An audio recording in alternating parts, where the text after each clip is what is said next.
I like elephants and God likes elephants. Here's the Unrealistic Elephant Podcast.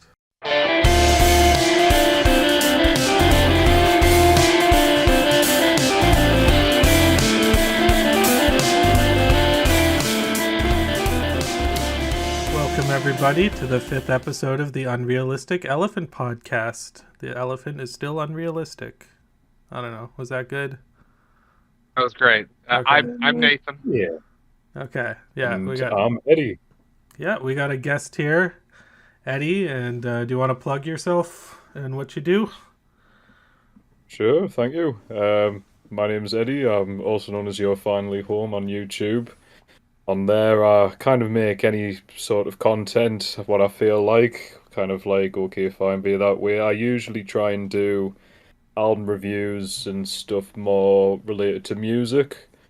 But if you want some stupid Game Dude related stuff, then I might occasionally bring you guys some of that as well. So don't go on my channel expecting a load of Game Dude content. But if you like just a variety of random stuff, then maybe check me out. But otherwise, if you're into your music, then yeah, I do album reviews, collections of CDs, records, and just kind of chill content, Yeah. Yeah, it was actually Game Yeah. Dude that kind of got us in contact because you found a few of the at the time lost episodes and stuff that we really Oh, used yeah. to go forward. And if you've seen the Game Dude, I think it was the location tour video, which is the Mhm. one where we reference the stuff that you found. But yeah, you've actually been pretty integral to the OK Fine Be That Way Game Dude journey. Yeah, I really had to get the magnifying glass and do my own Sherlock Holmes detecting on YouTube and scour the corners of all sorts just to find the ittiest bittiest stuff that can be related to Game Dude, because we all love him in our own special ways. Yeah. Yeah. Even if But you yeah, hate him, as uh, Game Dude would say, hate is inverted love. Oh yeah. That is what he said, Oh, doesn't it? dear. God, what a whack job. Oh, all right. Well, yeah. So usually this is the point where we bring up either me or Ian's first movie, but since Eddie is on here, we decided to pass that over to him. He chose both of the movies for today's episode. So, Mhm. Eddie, I think you can go ahead and choose whichever one you want to do first, and we'll go from there. Cheers, buddy. And again, thank you very much, both of you, for inviting me on. I do appreciate that, and also letting me choose the films as well. Our Yeah, pleasure. absolutely. Yeah, it's nice to get like a perspective that isn't me or Nathan kind of like going for Yeah, like exactly. because I think both Nathan and I kind of know what type of movies we both like. Uh Yeah. so Yeah, well, the films I ended up choosing, I hope you didn't mind actually, because I do realize when I was listening to your previous podcast episode, you were talking about how you're being more open to trying more war-related movies. So that's why I Yeah. kind of felt like choosing the film that we could maybe start with if you're up for it, yeah. which is a film from 1965. It is, I believe, a Yiddish film, and it hails in, well, basically a particular town, and is set in World War Two, kind of like Downfall that you guys talked about last time, but is a very unique, I'll say, war movie, psychological drama, but I'd also say a black comedy too, as well, which makes it all the more unique. And the film I'm talking about here is translated in English, is called The Shop on Main Street. Yeah. Yeah. So I, I, Yeah. I had never heard of this movie before, and when Ian brought it up, it took me a bit to sort of warm up to the idea because again I don't really watch a whole lot of war movies, as I said in the Downfall episode, but now that I've watched that, it's sort of opened me up, and I was really surprised with this movie. I didn't really know what to expect or what it was really about. I sort of went into it totally blind, um, Mhm. and I was very surprised with what I found in here. Oh, cool. Is that in a good way? Oh yeah, no, for sure. Oh, good. Good. I didn't what I expected when the movie started was something a bit more somber. The vibe was sort of lending it to sort of a vibe where it's going to be a really down, like sad and depressing movie. But in reality, Mm. I couldn't. I was really surprised at how much humor this movie had, like Mhm. most of the time. Like it very much had a sense of humor to it, even though it was dealing with some really, really disturbing subject matter. And Mm. I really appreciate movies that can do that because it's a really bold choice to go with that. Because a lot of lesser filmmakers would not go in that direction. Yeah, absolutely, and I think that's why I have a big admiration for this movie, and it's the fact that it, like you say, mixes tragedy basically, because I suppose many things that were related to the Second World War could be very tragic in general, but the fact that it does have this very sharp, very dark sense of humor that mixes in with it too. And I think the way it does it makes it interesting because it not only makes it so that you can kind of have a leeway into certain moments in the film being a bit more jovial or silly and sometimes even slapstick. But I think that contrast when it really hits you, the emotional gut punch, makes it even more potent too. And I think that's what I really like about this movie. Yeah, I I ended would. up finding this movie, I was going to say, through a Blu-ray distributor called Second Run, and I don't know if they're popular over in well anywhere outside of the United Kingdom. I am aware that I think there's a Criterion version of The Shop on Main Street. I think it might actually be Yeah. out of print now, but Second Run usually sort of puts themselves into this interesting niche corner of distributing movies which are more sort of Czechoslovakian or Polish and these sort of Eastern or Western European countries, which probably would be overlooked. And I find their selection usually really interesting. I'm always open to trying films that just come from, different spots of the world that just would totally gloss you over if you didn't do a bit of research. And these guys have made us find some really interesting movies, which again, there is an overlap in them being on the Criterion. There's a film called The Cremator, I think, which they released. That's quite a big film on the Criterion collection. But I just done my research and just tried to find what is considered the better films that they've published. And the shop on the high street was one I ended up finding. When I heard about the mix of it being, like I say, a black comedy with this sort of tragic element to it, is what made us really interested. And I think that with that in mind, when I went into it, I thought it excelled, definitely. Um, I was going to only also say that when it came to the comedic aspects of it, I don't know if you guys would agree with this, but it almost reminded me of if it could be a film version instead of just a TV episode of the last episode of Blackadder Goes Forth. Yeah, Have you I guys was gonna seen bring that? that up. Oh yeah. Yeah. All right. Well, sorry to take away your point, but No, go ahead. anyways, what I was going to say at least was it's this idea of even though all this comedy is going on in the back of your mind, you know that this almost impending doom is going to happen, and I think that's what makes it kind of not only jarring but makes it a bit more edgy at the same time. But obviously, Blackadder's totally different, being a TV show that was made in the late 80s. But the fact that this was done in the mid 60s, I think makes it even more impressive and unique too.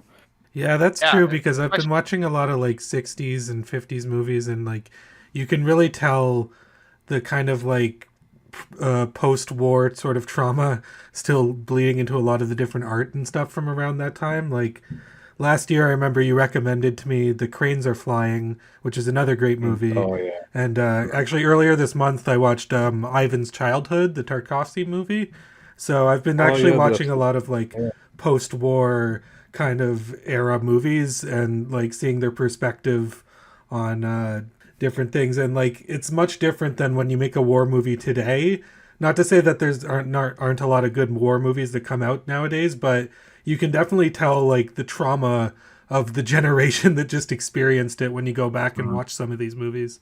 Absolutely. Like again, when you guys talked about Downfall, for example, that's played as realistic as possible, which is not a totally modern movie now that we're doing it in obviously the current day, but obviously compared to the films that we're talking about today is way more modern. And you've got a film like The Zone of Interest, which has just came out recently, which I'm aware is supposed to be sort of set in the sort of Auschwitz sort of obviously World War II area, but it has that sort of surrealist aspect to it, and I think this film also has a surrealist aspect to it too, with it's sort of surrealistic dreams that keep coming up here and there in the film, as well as the ending as well. So I do think it's kind of interesting how they go by that aspect instead of it just making it very blatant and everything that's going on. But I'm aware that obviously we haven't really talked about the plot so far. I don't know if any of you guys That's wanted kind of a to huge have the thing that we in keep that. forgetting to do every like time we start off a movie. Yeah. It's like we also keep forgetting to say spoiler alert, which is another thing. But it's like, Oh, Yeah, but I would say basically spoiler alert for most movies we're going to talk about. There's no way we're going to talk about these movies in depth without talking about the end. yeah, especially a movie like so, this yeah. where the ending is so distinct. But anyway, we'll get to that bridge when we cross it. But cool. Yeah, but yeah. So basically, the movie takes place in during the Second World War. I believe it's in Slovakia, I think they said. And it takes place in this small town, and we follow this carpenter by the name of Kono, I believe was his name. And he's sort of mild-mannered, not really down on his luck, but sort of he's got this worldview where he doesn't really want to be bothered with anything. His wife hates him. He's not really respected by anyone. His brother-in-law, which is a very important plot point, but his brother-in-law is in a higher standing than him. He's sort of in this crossroads at his life where he really feels like stuck, and then he's presented with this opportunity by his brother-in-law to be he would be the Aryan to a Jewish shop on Main Street, so hence the name. And basically the whole movie in general is just about his relationship developing with the older woman who lives or manages the shop, and sort of his moral dilemma in how he is going to handle this job that has been thrust upon him. Excellently said. Yeah, Mrs. Lotman, or Lautman, I think is pronounced as the elderly woman's name. yeah, And I think that's, again, where what's mingled with the most tragic and comedic aspect of it is that this woman is just so blasé and innocent, basically, in not only what the main character's intention is of being there, but just her whole environment and surroundings of what is going on.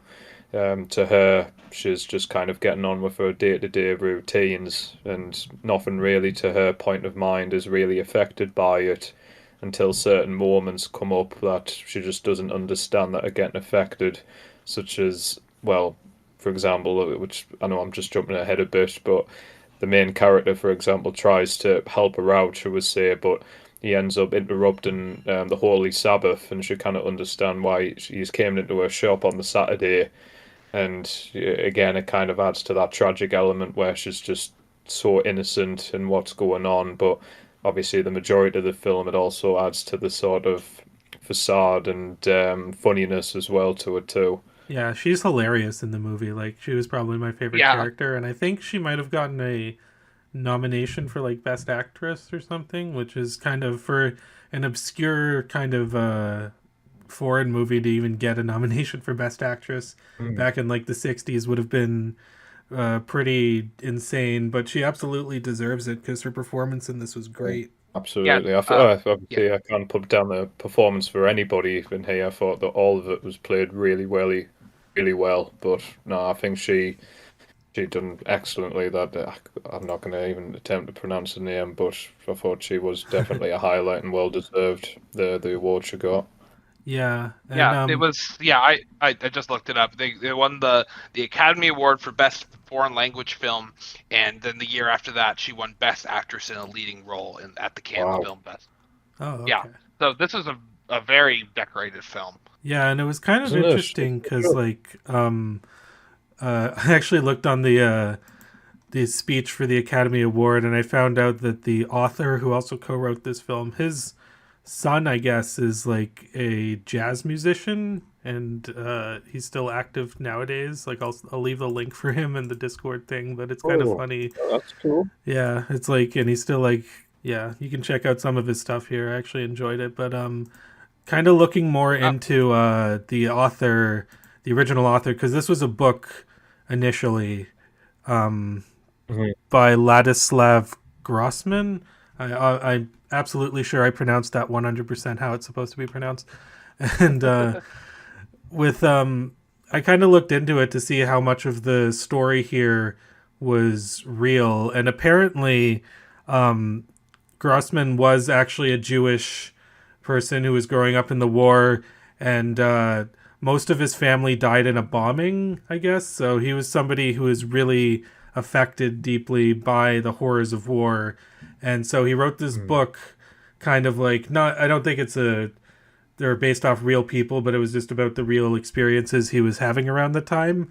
And when the two filmmakers, Jan Kadar and Elmar Kloss, adapted the book into the movie, they co-wrote the screenplay with him because they wanted to make sure that it was accurate to his vision and what he wanted to put out there. Wow. So this is definitely a case where the filmmakers absolutely knew the importance of the story, and they wanted to make it as close to what the author originally intended, which is, I always think, something to really strive for and appreciate. Yeah, absolutely. Yeah. If anything's adapted from a book, I think hearing that additionally that they've actually worked alongside the original author, I think that's always really appreciated.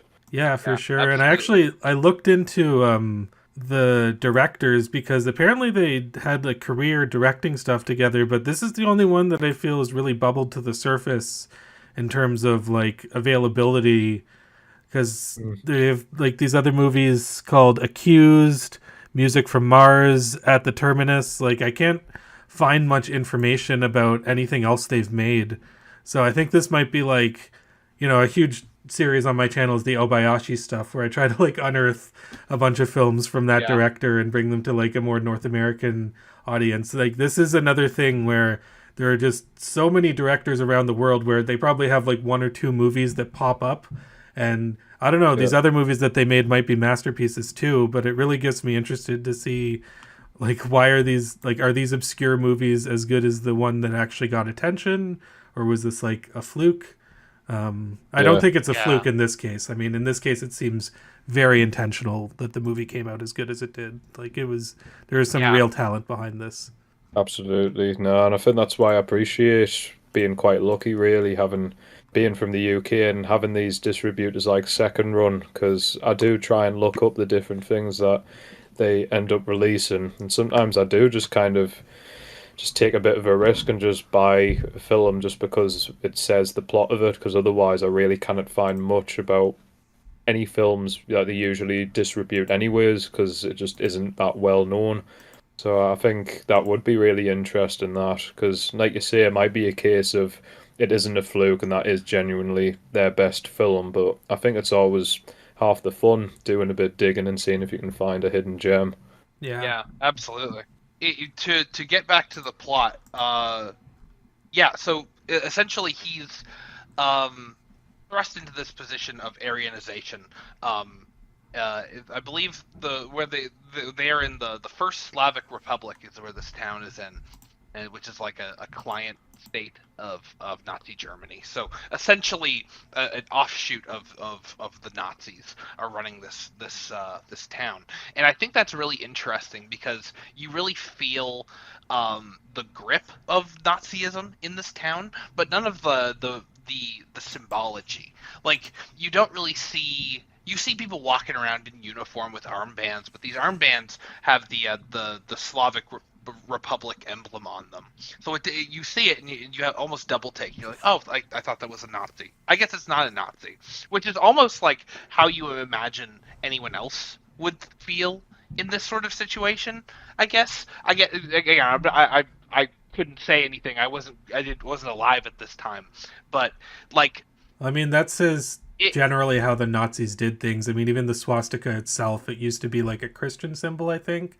And then they kind of took it for themselves to, like, you know, associate their kind of logic with the people who are already worshiping that symbol and stuff like that. So that seems likely to me that a lot of people were experiencing this around the time whenever the Nazis were going into the different countries. Yeah. Yeah, The big thing that I really like about this movie is how the government itself it has the town in such a grip, and it's not really it's definitely clear that something is happening.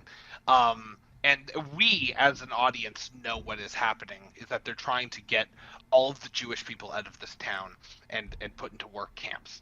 It's clear to us, but to Tono, what he's given is a job, a place of work, something that's going to give him money, something that's going to give him respect. Once he starts working at this shop, his wife starts like doting on him more. Like his wife like smiles at him and appreciates him for the first time in what seems like forever. He almost gets addicted to the feeling, but even so, whenever he's there, he can't bring himself to do that job in full. He doesn't take the name off of the shop. He doesn't get rid of Mrs. Lautman. He basically does the bare minimum he can to keep this position until he has to act and has to go forward with Aryanization. And it's really interesting in like a character study because he's so desperate, and we will talk about the ending, the last act of this movie, which really exemplifies that. But I think that Tono is. I think Mrs. Lautman's a hilarious character. I think Tono is a very, very interesting character in terms of like the innocent bystander in quotation marks in this sort of situation.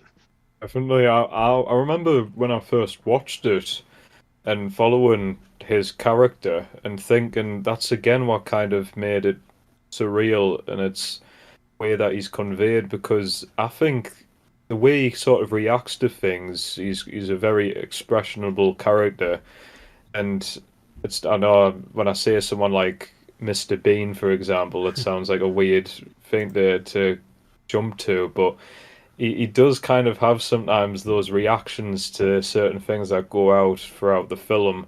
But again, when you put that context towards someone being in the environment that he's going through, I think again that sharp contrast between the horrible thing that's happening to everyone in the town, especially him and Mrs. Lautman, I think that's again what kind of makes it quite impactful too. That I also kind of found very endearing, I suppose, when it comes to Mrs. Lautman, but his character especially, I thought was what made it have a bit of an edge to it, and especially his other relationships that he's got with the rest of the town, and just going on about how you learn about all the different characters' lives and stuff. I think what makes it quite impactful too, the fact that we as an audience are obviously aware of what is going to happen to them because we know about the history of it, and I think that's what makes it quite more tragic about how you end up going to appreciate and love the characters, and you just end up knowing what's going to be the inevitable. Like I think a big one for me is the different characters who go into the hairdressers and the hairdresser himself. Yes.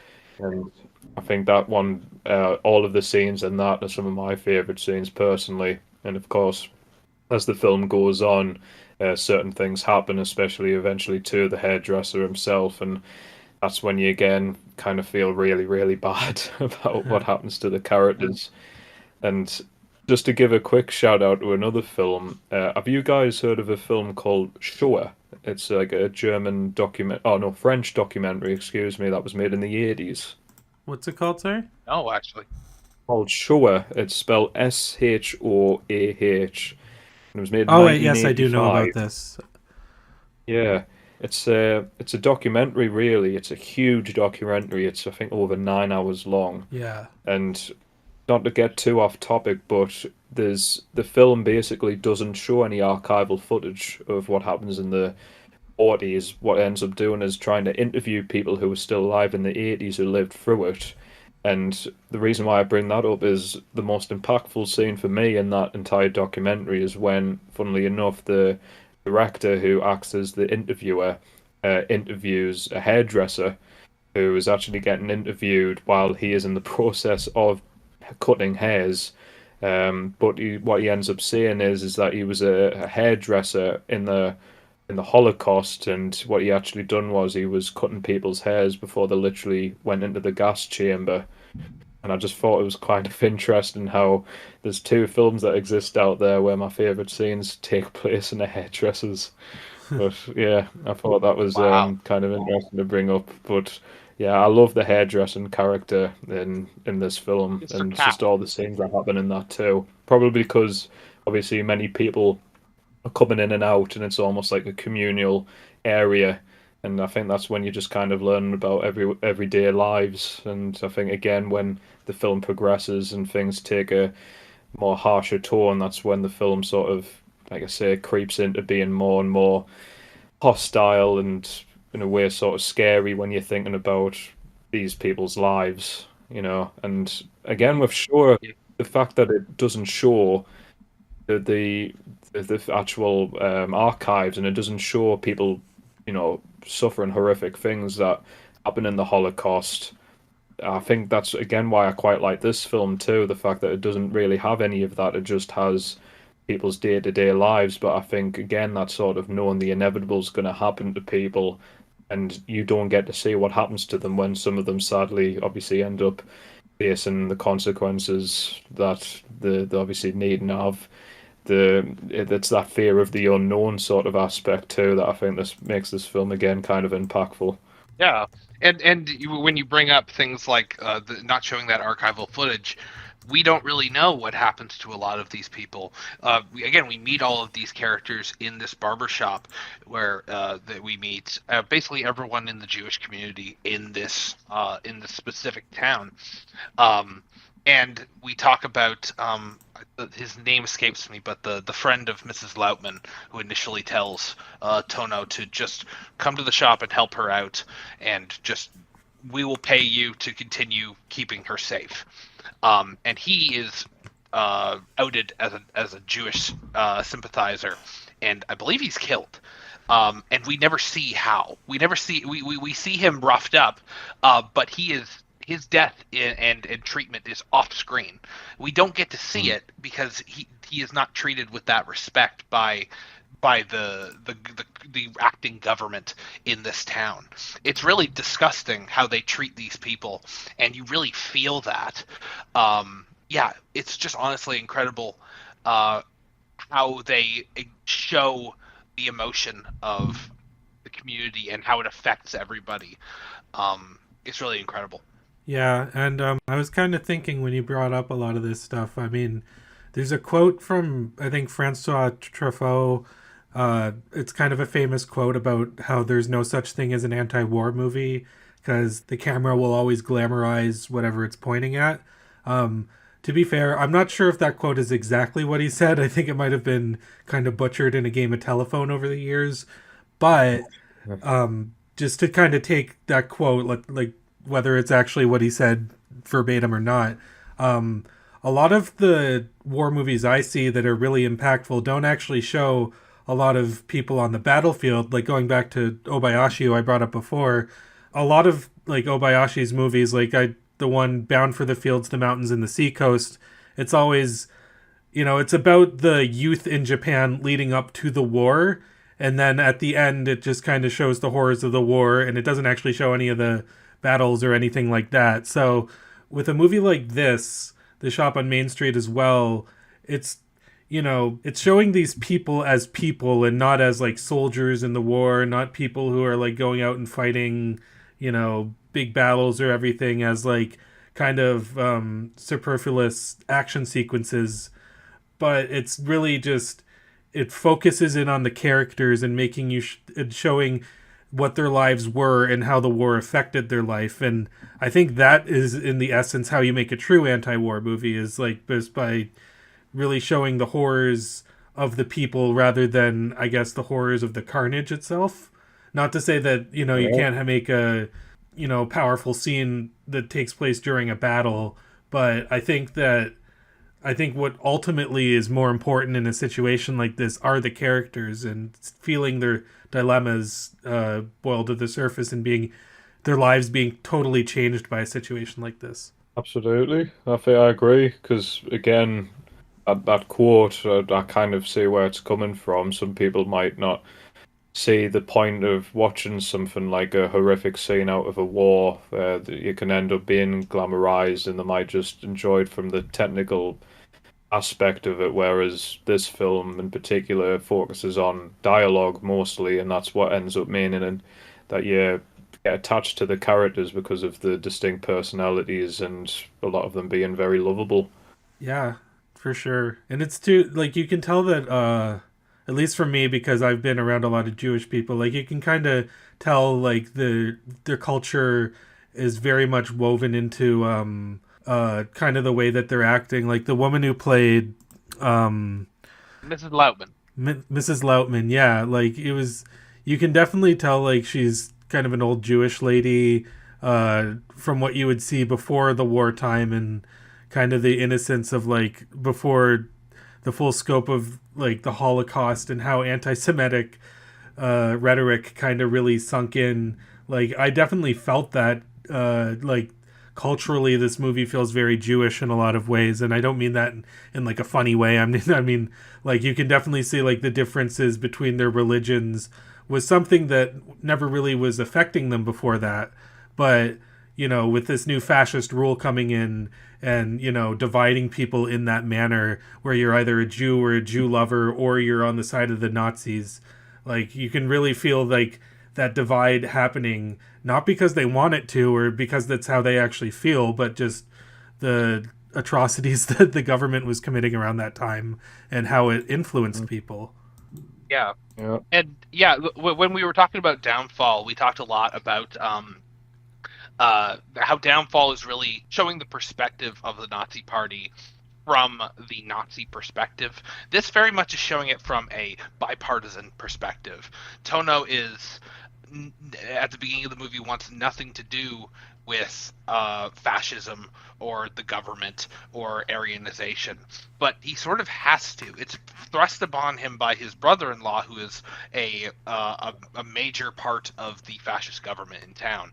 If he doesn't, then he'll be marketed as a Jew lover, and he'll be beat and killed in the streets. If he does do what they want, he is going to have to hurt somebody that he has grown to care about a lot, and it just it feels like he's going to boil over at any moment in this movie, especially in the last act, just because of how torn he is morally.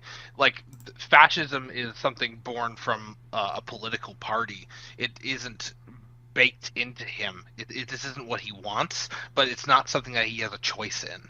Yeah, and I think it's also the fact that he's got literal family members who are Iranian and are totally anti-Jewish too, and he's got that additional risk of affecting his family and the social aspects of his life as well. And I think that, again, like you say, adds to that dilemma that he faces. Yeah, and especially when you see him, like the scene later on in the movie where he goes and he beats his wife.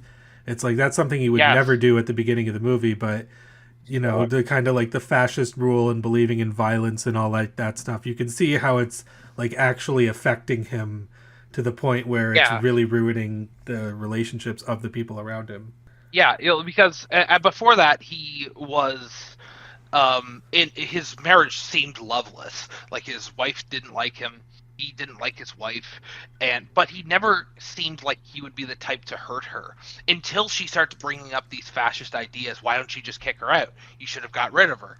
She crosses a line at that point. She can talk about him, but she can't talk about Sloutman. He though he doesn't theme it through the whole movie, she matters more to him in this movie than anyone else, and it's really interesting watching that happen. Yeah, and it makes you think too, like, what is he even doing it for in the first place if he ends up just disliking his wife outright as well as basically the rest of his family? And I think that's why, probably shown through those dreams that he has, that he ends up getting an attachment to Mrs. Loutman. Whether or not it's actually done in a romantic perspective, I'm unsure. But like, I suppose with the very, very end, I suppose you could say that he did actually fall in love with her in some way or another.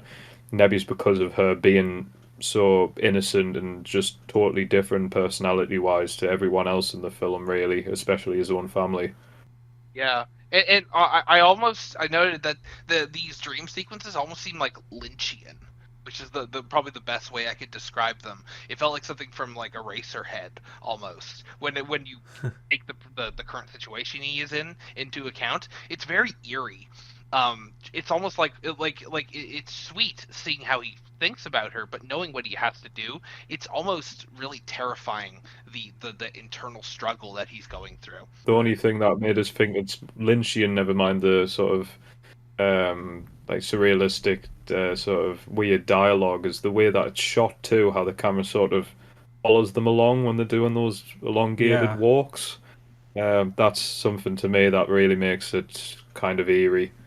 Yeah, and Yeah, and it's the with this it's like I was kind of thinking that whenever you do dream sequences into movies, I mean there's good ways to do them and there's bad ways to do them. I think we all know a bunch of bad ways that they've been done yeah. over the years, but with something like this where the movie itself is very realistic and the dreams are very surreal, it actually kind of works because, dreams in reality are very surreal. So it would be like this, and it does go into the deeper emotions he's feeling at the time, which is also something that dreams do. So, like, in terms of like the dream logic, it would almost like it's a very big risk to put something like that in this movie because the movie itself is so kind of grounded in reality, but they managed to do it in a way where the dreams feel grounded in reality too, with them being so surreal and kind of Lynchian, like you said. Yeah, Yeah. and the way it's done too, I don't know if it's really up to perspective. I'll just see what you guys think, but just to give a bit more of context, the dreams are basically always just our main character and Mrs. Lautman just patrolling along sort of a nice scenic area and just having a chat with each other.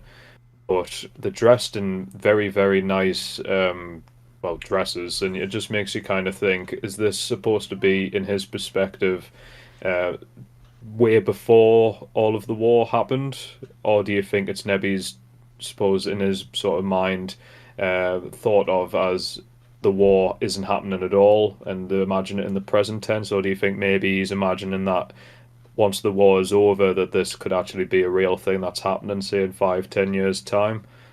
What do you guys think? Yeah, Do you I think kind of do you took it think from that latter perspective of like, mm, I think he kind of believed that if you just kind of stick your head in the ground and kind of ignore like the bigger atrocities, it's like we'll get through this, and then this will be our lives after the war when this stuff doesn't matter, and or it could be the thing where it's like he thought that during the war things would be fine, uh, and also before the war, like he had kind of like, I don't think he wanted the war to really change his relationship with Mrs. Lautman, and so I kind of feel like there was part of him that kind of, I don't want to say naively because I think deep down he probably knew, but I think there was a part of him that really wanted to believe that this is the way things were, still are, and are always going to be. And that's just, mm, yeah, I think it was a kind of Yeah. state of self-imposed delusion.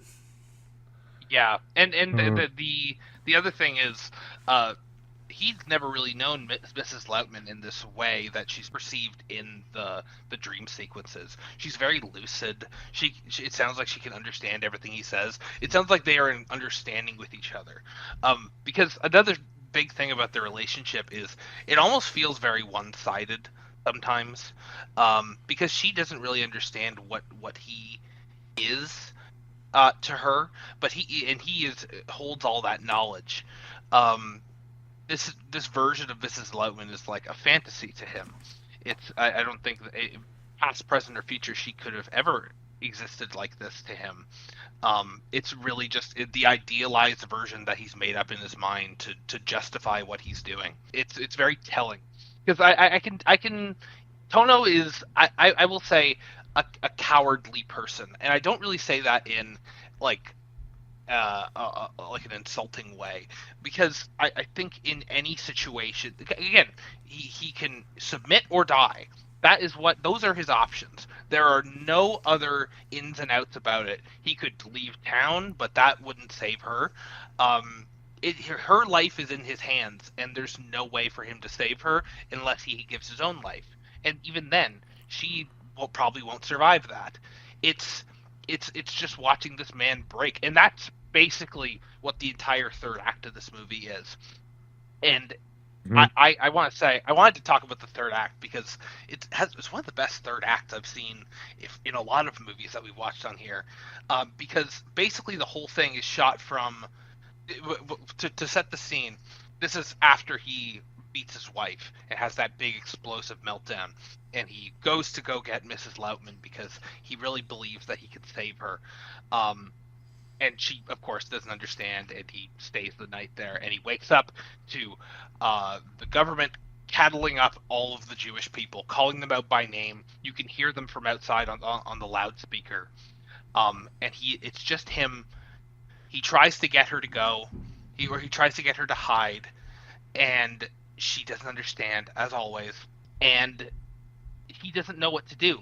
He is at a loss. He's got a bottle of alcohol that he stole from the bar, and he's just drinking this alcohol, going into more of a stupor, not knowing what to do. He's in a total freeze response, and it's maddening watching this guy sit in this shop, which really felt like a homely, safe place.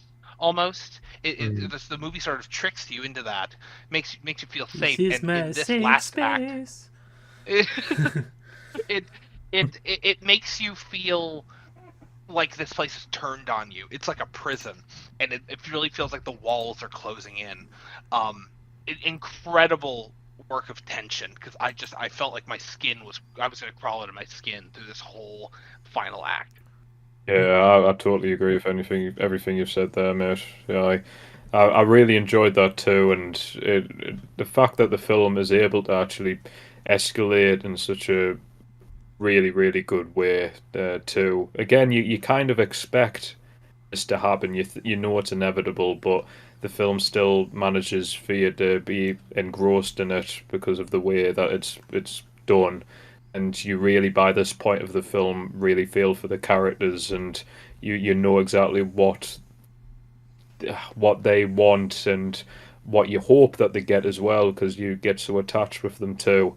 And again, it's that thing of it's inevitable, but you still really hope that it somehow works to their best interest. And I think after watching it more than once, it's one of those films where I like the film so much that even though I definitely know how the ending's going to go, you still just for some reason think, oh, hopefully it won't go this way, and it does go that way. It's the type of ending where it's like, it's not that you don't see it coming, it's that you do and you don't want to see it coming. So, which is always, I think, impressive to do, because like I just think as moviegoers sometimes we're so cynical. It's like, I know how this is going to play out, but like in a situation like this, it's like, not know how this is going to go.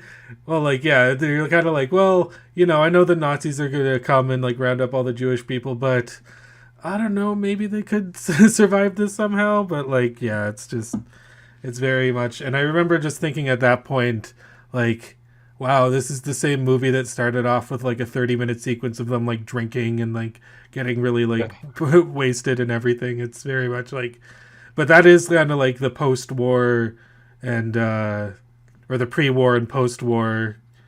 I guess this wasn't post-war, the pre-war and ongoing war era that they were in at the time. Like it really, it shows like all the kind of liveliness be drained out of the society that they're living in. Yeah, absolutely. Another thing I wanted to mention, Ian, because you mentioned that he sort of just imagines that things will work out, and there's a really great scene during all this high tension stuff that happens in this last act. There's a scene where the town crier shows up. He had been handing out the notices for all the Jewish people to report to the government, and he pulls up, and he because Tono had asked him, please help me save her, help me hide her, there's got to be some way to do this, and he says, no, I'll think about it. And he comes back and he's like, okay, what are we gonna do? And Tono goes, I don't know. And then the town crier goes, well, maybe your brother maybe there's an exception for her. I'm sure it'll be fine. I'm gonna go, and then he leaves, and that's the last you see of him. And I thought that was so darkly funny because like this other character shows up, and you have this hope that okay, now someone's here to help, and he's gone within the minute. Like he does not help at all. There is no help to be had. You have to help yourself, and Tono cannot help himself. Yeah, that is kind of, I feel, the ultimate flaw of that character is that he was not good at helping himself, and therefore the other people around him, and that was kind of like his downfall. Yeah, exactly. And I think it's less that he didn't want to help himself; it's that he was seduced by the money that he was getting, and before he knew it, he was in too deep, and when his conscience came to him and realized that he couldn't let this woman die, it was far too late. Yeah. But yeah, so in the end, all of the Jews are carted up and transported out of the city, and following a really intense scene where he basically breaks and says that he has to hand her over, and chases her around the store in this really, really horrifying scene where he is dead set on dragging her out there. But by the time he gets her, they're gone. They've carted everyone off, and he's just had to sit there with his guilt. And there's this moment where it's like, okay, well, he did something horrible. He tried to attack this woman and hand her over to be sent to a work camp to die. And then he sees his brother-in-law strutting towards the store in the empty courtyard, and he's convinced that they must be coming to take her. So he again, Mrs. Lautman has no idea what's going on. He grabs her and he tosses her into the closet and hides. And his brother-in-law does not come into the store. He checks his hair in the mirror and he walks off. And you think the coast is clear, and he goes and checks the closet, and either from complications or from injuries from being thrown, Mrs. Lautman is dead. And she's laying on the floor in a lifeless heap. And that's the end of her. That's the end of his relationship with her, is inadvertently he killed the very person he cared about, which is just crushing. Could not believe they went in that direction. And it's also, I remember the fact that when he discovers that she's dead, the film really does take that as an opportunity to show the entire shop. Right now, when you were saying before, Nathan, about how you really get a feel of the shop and how it has that homely feel of it. Well, the film then decides to, as soon as she's dead, actually go around the entire shop, just to make you realise all of the work and how just horrible it is that she's obviously passed away, and just everything's just gone. Not only her shop, but her entire livelihood and everything.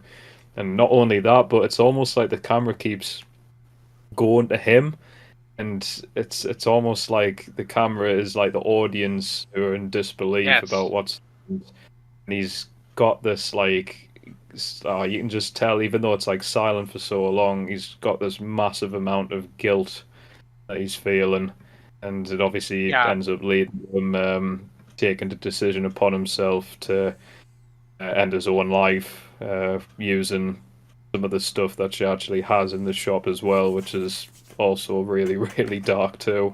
Yeah. And when he makes that decision, obviously, even though it's not explicitly shown, ends up leading to the point where the final scene is basically another, I don't know if you would class it as a dream sequence or something that he's imagining in the afterlife, but it's basically him and Mrs. Lautman happily leaving the whole entire town. I interpreted that as a dream, but I mean, you could interpret it as the afterlife too. It's like, it doesn't make as much sense because Mrs. Lautman, I don't think, would be skipping through the town with him at this point. But yeah, no, I there's definitely a lot of ways to interpret the very last shot of this movie. Yeah, it's kind of like the ending of Titanic, where it's like, is it a dream or is it, they actually in this like Titanic in the afterlife? Because that's what I would want to do if I died. I'd want to go to the place I died and live the afterlife there. So just skip away. Yeah. Yeah. Very Yeah. bittersweet. I think that's the word I'd use for that ending.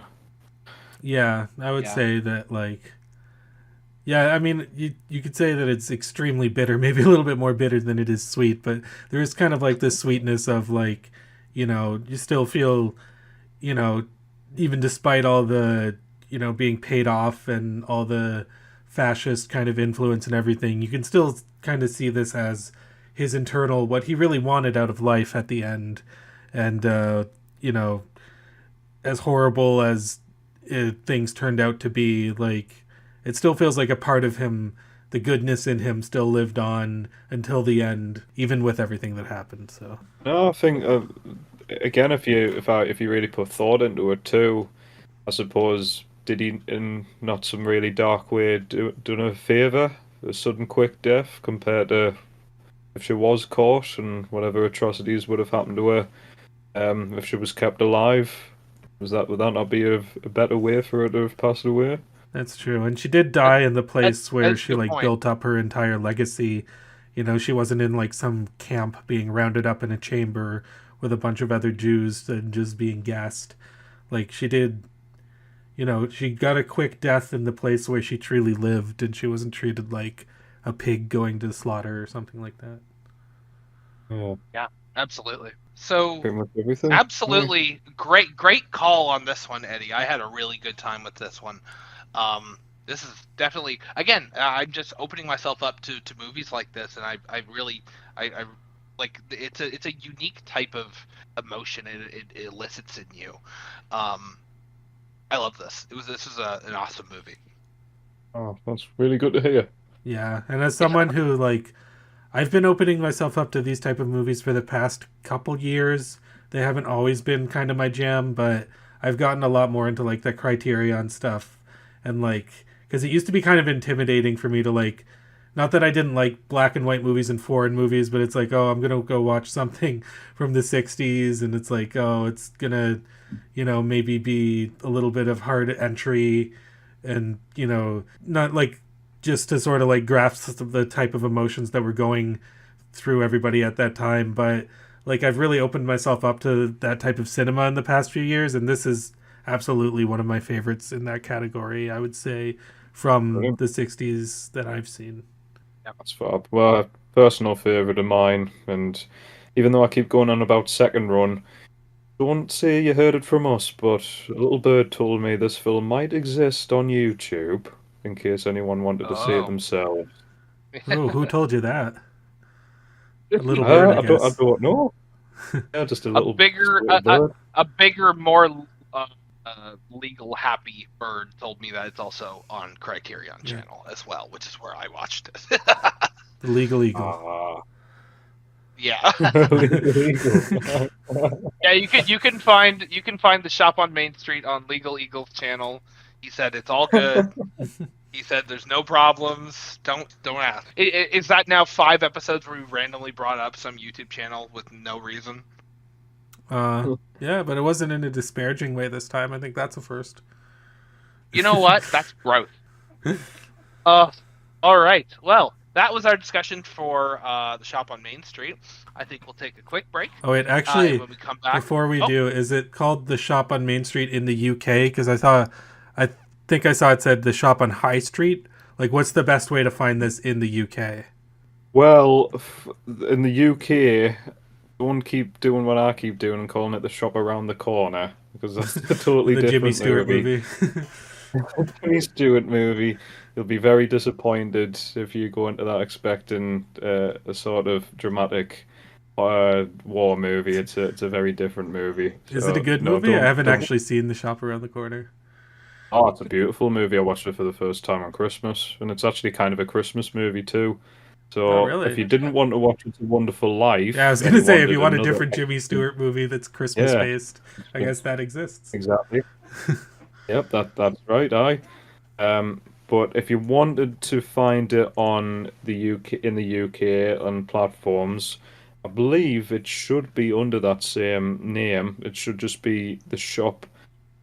Oh no, I think you are right actually, because I did find my copy on Second Rom, and I think it is called the shop on the High Street instead of Main Street. I wonder why it's got a different name here. Weird. Because at the end of the day, it would just be a translation, wouldn't it? Yeah. You guys are always so weird with names. I know, You're just trying to be you always different. name It's stuff damn differently. have to be all right. different. Yeah, gotta be different.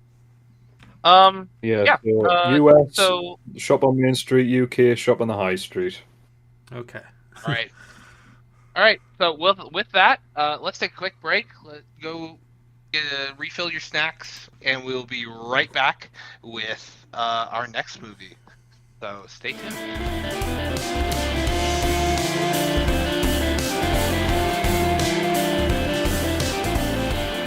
All right, and welcome back. We had our break, we had our drinks, we had our tinkles, we had our poo-poos, and we're ready to go. Eddie, why don't you tell us about the second movie we're going to be talking about today, since you so graciously recommended it? Absolutely, yeah, thank you.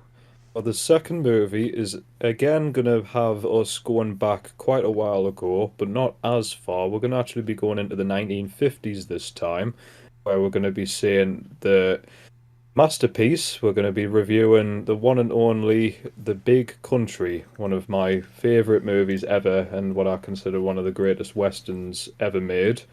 It stars Gregory Peck, who a lot of people will know from a lot of movies such as The Omen, To Kill a Mockingbird, but he's also in a lot of other Western classics too. Another masterpiece I would highly recommend to people is a movie called The Gunfighter. He's excellent in that movie. We've also got Gene Simmons as well, who plays his love interest basically. I think it's Gene Simmons, so Yeah, don't not- get that mixed up. Yeah, Gene Simmons. not the Gene Simmons from Kiss. Yeah, not that loser. Yeah. But I'm trying to think. I think in films like, I'm sure she was in Great Expectations. I'm sure she plays a role in Spartacus as well. So she has in quite a lot of movies from that sort of 50s and 60s era. Now, I will say though that the reason why I wanted to bring this film up in general was because I wanted you guys to discover the absolute legend that is Burl Ives. Now, Burl Ives won, actually, speaking of awards, because we did talk about a certain person winning an award in the shop on Main Street, but Burl Ives actually won Best Supporting Actor for this film, and quite rightly so, in my opinion. Now, other films that he's in is actually few and far between, and I think that's what makes him quite the interesting figure.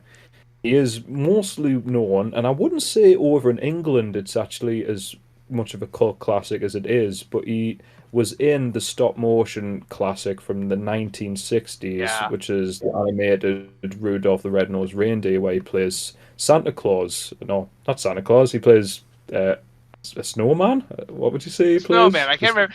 That when he started talking, yeah. I realized right away who he was, because that's absolutely where I know him from. Yeah. I remember. Is he got a name, or is he just called Snowman? Or I don't even know, to be honest. It doesn't matter. Anyway, he's a massive figure in that stop motion, because not only does he narrate everything, but he does the soundtrack as well, because he's a very talented folk singer. And this is actually incorporated with a few of his films. Yeah, he started off actually being in Disney movies, not the sort of animations, but those one-off sort of live-action films that you would get here and there from the 40s, where he'd play like the sort of lovable big dude who would go around playing a guitar and singing a nice little sweet song. And he actually did have his own little successful career through discography, which was brought up through Christmas-related stuff. So not only just the soundtrack of the Rudolph movie, but he released further Christmas soundtracks to other things and albums related to winter and stuff. But anyways, the thing I want to bring up with this guy is that despite him also being a really good singer, I think he's a fantastic actor. And other films that I think he's brilliant is he plays the role of Big Daddy in a film called Cat on a Hot Tin Roof, which is an essential watch to everybody who enjoys dramas from the 50s. That stars Paul Newman, who's also excellent in it. He's in a few others which are maybe worth a watch, like there's a one called Day of the Outlaw I remember being quite good too. But despite that, I think his best role that I've seen at least is his performance in this film, where he's called Rufus, I believe. Is that right? I think he's called Rufus in this film. Yeah. In the Big Country, yeah. Who's Rufus? Is he a fucking dog? And he plays Rufus Hennessy. And as much as I'm sure we'll go into it, as long as you guys also enjoyed Burl Ives, but he's never mind him being a good actor, but it's his persona and his presence, his voice, his accent. There's everything about him where he's one of those people where I like to think of people like, I don't know, someone like William Dafoe, for example. I'm just throwing out a random name there, where he's just got this amazing presence where you're just drawn to him immediately. And I think his booming voice really escalates that too. But I've always found him such an endearing actor, and I love him in this film. We can't forget as well Ramon as well, the friendly, lovable Mexican that you have to have in every Western. He's a good character too. But yeah, so this is, like I say, the one and only Big Country. Oh, I was also going to say, you can't forget Charlton Heston. He was in this too. Oh, Yes. that's true too. Another legend as well. But those are the main ones I wanted to mention: Gregory Peck and the Mexican and Burl Ives. So this is a long movie. It's clocks in at nearly 3 hours. So forgive us if I'm going to kind of miss out certain aspects of the film, as well as that. Maybe some people who are listening to this might want to watch this and enjoy some of the things that we don't discuss about in this film. But basically, Gregory Peck plays this gentleman called James McKay, who is a man who works often in the sea, and he meets up with an old love interest of his, and he intends to get married with her. Though this is actually quickly affected by the Hennessy brothers, who are about 4 or 5 lads who don't like James McKay, and they spend a good 5 minutes of the film showing off with the guns and making a load of yeehaws and yahoos and stuff like that. Really Basically amazing. Really amazing, like horse riding. Oh, yeah. stunt work too. Oh yeah, for sure. So- like I was gonna say, like the directing in this movie is fantastic, but I guess we'll get more into that after the plot. Yeah. Yeah. So, but really, they're not really doing anything too bad to him. And on top of that, we also have a friend of the soon-to-be, or might soon-to-be wife, who is played by Jean Simmons, who's like I believe she's a teacher, and she gets bothered by a particular Hennessy brother called Buck, who has a very big interest in her, which sadly isn't shared. And I just remember a line in that where he's trying to woo her, where he says something like, "It will be as happy as 2 little doggies in a watering hole." He has a lot of, despite he being will not that. really a very good guy, he is really quite good in this movie. He was out of all the other, aside from all the other big names, all the other amazing performances that are in this, I was a really big fan of the actor who played Buck. Yeah, he was yeah, great in he's- the movie. Yeah. Lovable, but loved, one of those perfect love to hate sort of guys, definitely. So whilst this is going on, despite this sort of hostile behaviour that James McKay is experiencing, he ends up basically becoming a middleman of this ongoing feud between the Major, who is a person who's really prominent in the film, who is very wealthy and is the father to his love interest, and the Hennessy family in general, who are all trying to get the Big Muddy, which is basically this massive plot of land with water that they think will be really prosperous for them financially, and a place where they can put horses and all of their sort of crops and other things that they own, property and such. And like I say, Peck's character is kind of not only stuck between this feud, but he's very conflicted in regards to the nature of this feud too, as he stays as the middleman, which I think really makes the film unique. This is the plot, basically, this ongoing feud between the two families, because it really makes you think about who exactly is the protagonist and the antagonist, because as the film goes on, you might end up feeling that one or the other, or you might end up swapping between the two, actually interchange between who takes the protagonist and antagonist role. And I think this is also, despite the film being from the 50s, actually shows empathy to the certain bad guy, and even to the point, in my opinion, as one of the first examples of anti-heroes being existing in films, and again makes it a very unique plot, especially for what you'd get in a typical Western too. And I think what also makes the film really interesting, if you guys might agree, is this film also challenges the cliche of the dependent woman, which is usually seen in westerns, shown by James Simmons, and what it means in general to be a coward as well, which is also really shown by Gregory Peck's character when he has to stand up to another character I haven't talked about yet, called Leech, who is this very stereotypical macho sort of dude, and it kind of shows you between their own conflict that they have between each other, like I say, what it means to be a true man and what it truly means to be a coward as well. Which again, being a coward is also shown in a scene that I'll not spoil yet, but is shown in a gunfight. I'll just say that's held between two characters. But yeah, I think that's really, really something that I find that makes this film unique in general. Yeah, because I mean, there was a lot of like westerns. Like, I mean, this was, I'd say, at the height of the American westerns before the spaghetti westerns really started to like take off and become the kind of new format to do westerns. So it's very like fast talking, kind of like, you know, everybody is equipped to say to each other, like that type of western.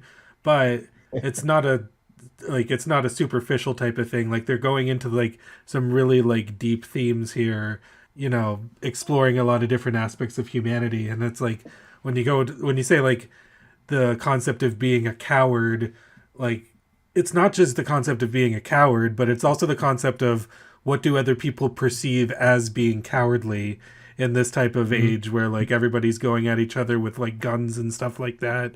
And with Gregory Peck's character, Jim, you know, he's been out at sea for like the past couple years or whatever. I don't remember if they said how long, but you know, he's from this totally different lifestyle where, you know, people at sea, generally speaking, unless you meet up with a pirate or something, you know, you don't get into a lot of gunfights and stuff like that. It's like a totally different type of lifestyle from what you'd expect from an old Western town like this.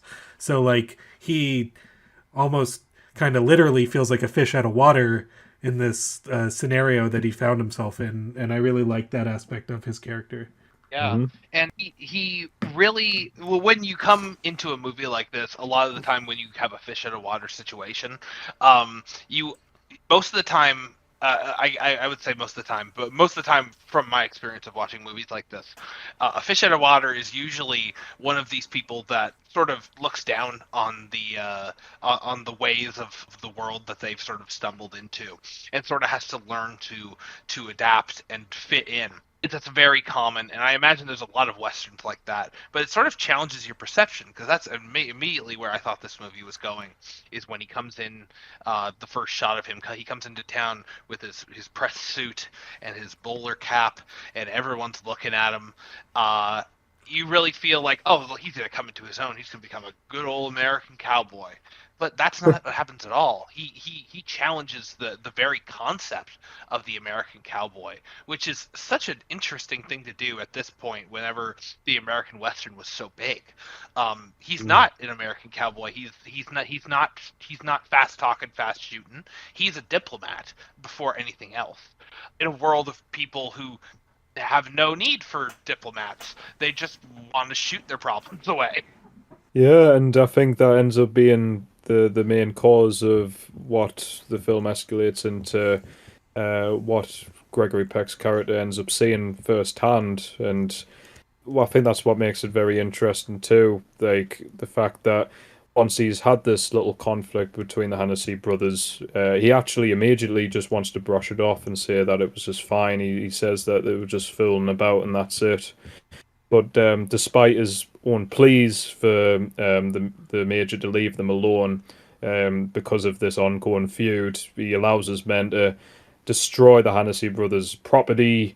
And actually, I remember threatens to burn the entire house to the ground Yeah. because of something that was basically just a kind of innocent fun, really. And this isn't just thought of maybe by the audience, but that's thought of exactly by Peck's character, who again becomes the sort of middleman between this ongoing battle between them. And because Yeah. of this thing that the Major allows, this leads to the absolutely epic entrance of Rufus, Burl Ives' character, who ends up crashing the party that's like celebrating the upcoming wedding. And that leads to that scene in itself is probably, honest to God, one of my favorite scenes in any movie. I absolutely love this scene. Yes. Yeah, I think at that point, because yeah, you talk about the perspective and the protagonist of the film changing, and that was really that moment for me is when Rufus arrived at the party, because you could sort of we'll get into this later, but this concept of this feud between the Hennessy's and the Terrells, it's not really clear why they hate each other so much. But Rufus and the Major are like bitter, hateful old men, and they just it doesn't really. They have the resources to fight this war against each other, and basically everything else doesn't matter to them. One of them will slight the other one, and then they'll slight them back, and it just goes on, and you don't really even know why they're fighting at this point. And you really get this sense at the party that Major doesn't really care what Rufus has to say, because it really does feel like Rufus is there just to warn him that if he's not there to fight or kill anybody. He's just there to say, if you return again, there will be dire consequences. And the Major isn't even listening to him. You could tell in the way he's looking at him that he all he's thinking about is how much he hates him. In terms of performance, Burl Ives really knocks it out of the park with this.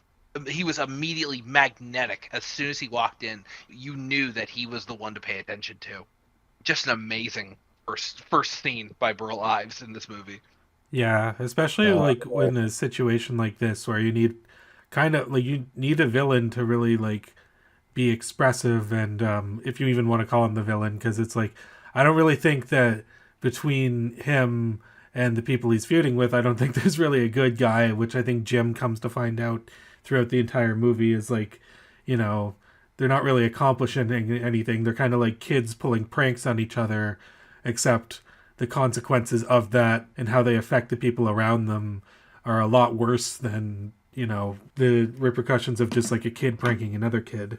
It's very much, it makes kind of these feuds in old Western times seem kind of vapid and pointless, and really just, like this is based off the male ego and them wanting to butt heads and pump out their chests, and, it's kind of like a dick measuring contest. It's just, they're just, like it's all over like petty bullshit, really, at the end of the day. That petty bullshit escalates to the point where it affects the lives of multiple men. Yeah. And after the Hennessy brothers like round up Jim, they don't take it directly to the Hennessy brothers for repercussions at first. I mean, they do, like they eventually find them in the town, but before that they go and they shoot up their like water resource and which like affects like innocent people in the town that had nothing to do with this shit. So it's like it really goes to show it's like give somebody an inch and they'll take a mile in like situations like this. And again, it's that I remember when Burl Ives makes that entrance and makes that amazing speech. I'm sure he says, "I should have done this 30 years ago," which kind of shows how long this feud's been going on between him and the Major. And it makes you also wonder, did it start with petty little things, but because it's been elongated for so long that it's escalated to this point? And also just shows like the dynamics between the two, because one of them is kind of living off by himself with his, apparently sort of nasty sons, whereas the other one is supposed to be represented as this good-natured and modest and wealthy man who's good with everybody. but it just shows that even though he might appear that with certain people, like his own townsfolk, with the wrong person, he can easily change his personality into something that's as bad as who's supposed to be the wicked person. Yeah, and as you find out near the end, it's really sort of interesting, the dynamic, because Rufus himself, though he does things underhandedly, and he does, I guess, things you could say are evil, does them with a sense of personal honor that sort of makes you respect him. Meanwhile, the Major has a lot of social respect, but I don't think there was a lot of time in this movie where I had respect for the Major and his actions. He seemed more petty than Rufus did, honestly, despite the outward appearance and social appearance for both of them. Yep. Yeah, that's very true. And like I find a lot of that whenever I like watch westerns, there like a lot of the really good ones have diversions like that. Like I don't know if you guys have seen the TV show Deadwood, but whenever you watch that show, you have Ian McShane's character, and like he's seen as like the biggest villain in the entire town. But as you go along, you start to see like he does have this code that he sort of abides to. That he, I still wouldn't say he's a good guy, but there is a certain level of honor that he abides to. And that's a huge thing, I think, with creating like three-dimensional villains and stuff like that. Is like you can't just have them. I mean, you can, but I would say it's more interesting if they have their own personal code of honor, that they're using it, because like it's obviously a very warped code of honor, which makes it all that more fascinating to try to understand it. Yeah, and a thing that I also found quite entertaining, which is a kind of a subplot, I suppose, even though it involves the same character, is Gregory Peck's character trying to win over this very sort of infamously angry horse called, is it Old Thunder or something like Old that? Thunder.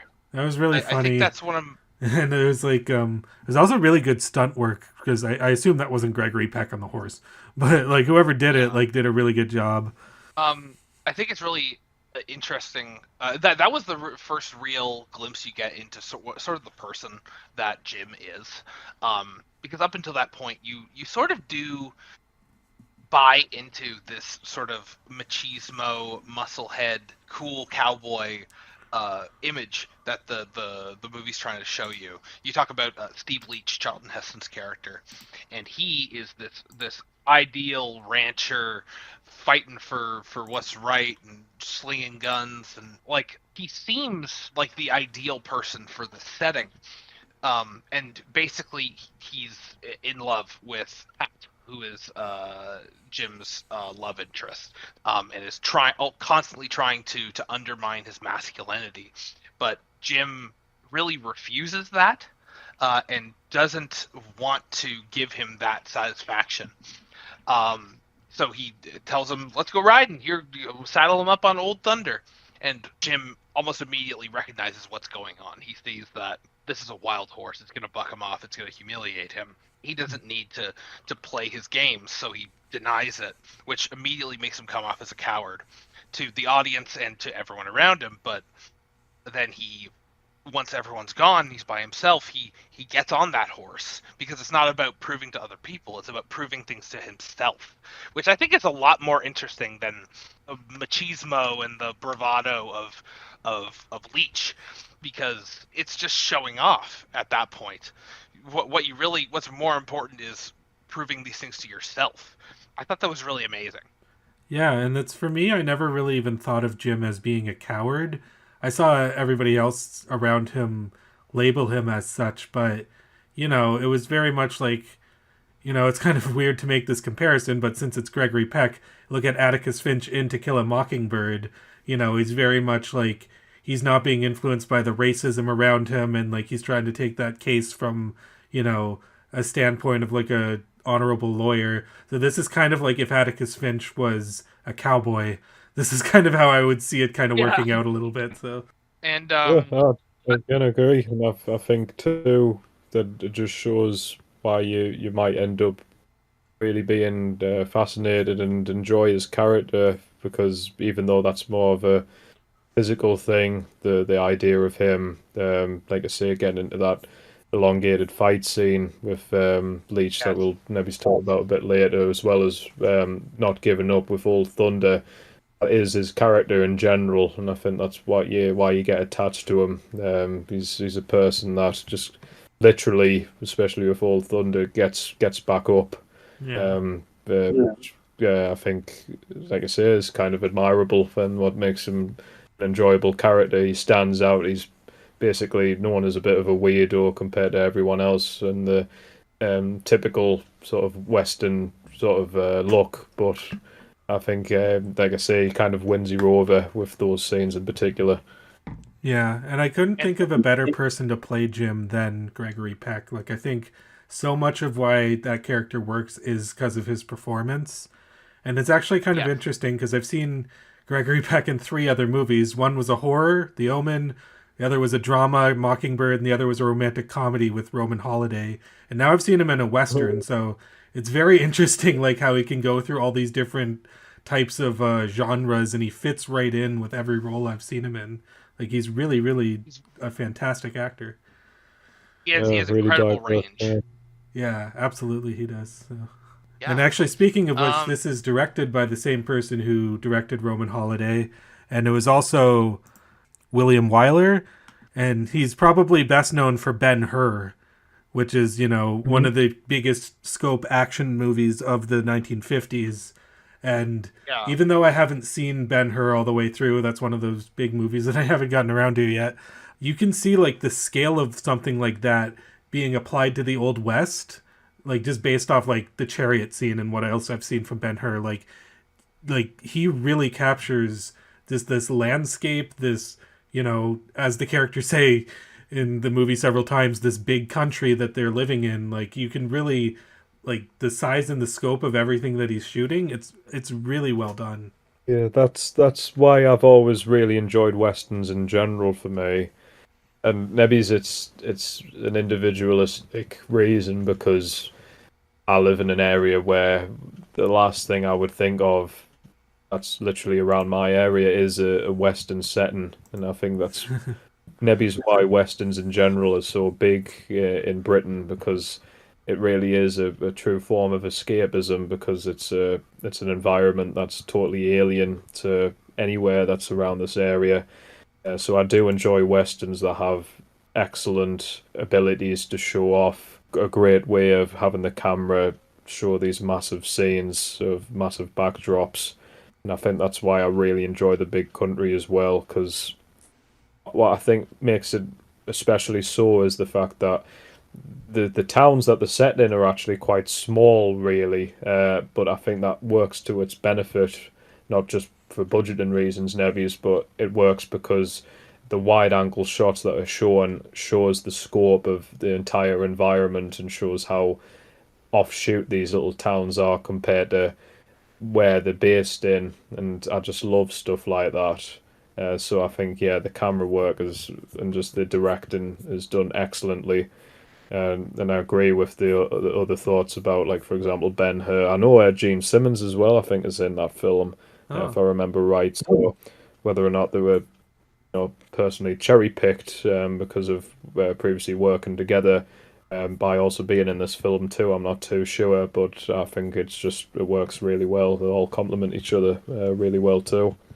Yeah, and I'm glad you Yeah. brought up the small towns too, because with westerns, like, you can have, like, the big scope of, like, open country, which is what Sergio Leone, for example, used to do a lot with, like, Once Upon a Time in the West and Good, the Bad, and the Ugly and all those movies. But if you, like, focus it in on a town, it can actually feel, like, really claustrophobic. Like, one of the most claustrophobic movies I've ever seen is High Noon, because the characters in that just feel trapped.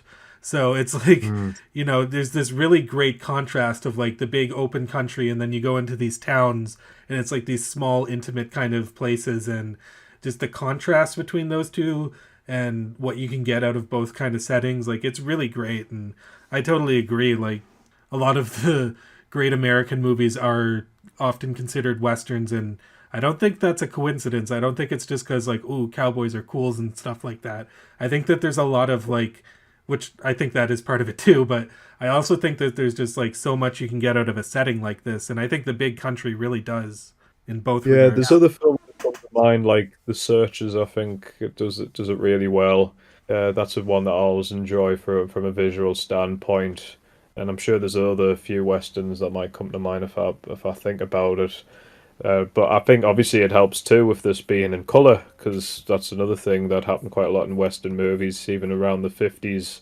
I don't know if this film was done in Technicolor, but I think the way that it just looks in general is really beautiful. For I mean, the sure. budget of this Uh, must have been super high for the time. I mean, because we just watched a movie from 7 years after this, which was in black and white, which was an indie foreign movie, so obviously it was. But I guess because westerns were such a big genre, like they were kind of like the superhero movies of their time. Hollywood was willing to put a lot of money and stock into a western performing well. And it's such a great setting for what you can do with like a scope like that. So I'm totally okay with that, and I'm very happy about it. Absolutely. Now, I don't know if this is a all right time to bring it up, but as I mentioned before, the reason why I brought up the shop on Main Street was for the reason of being aware that you guys were interested in another sort of dramatic war movie to talk about.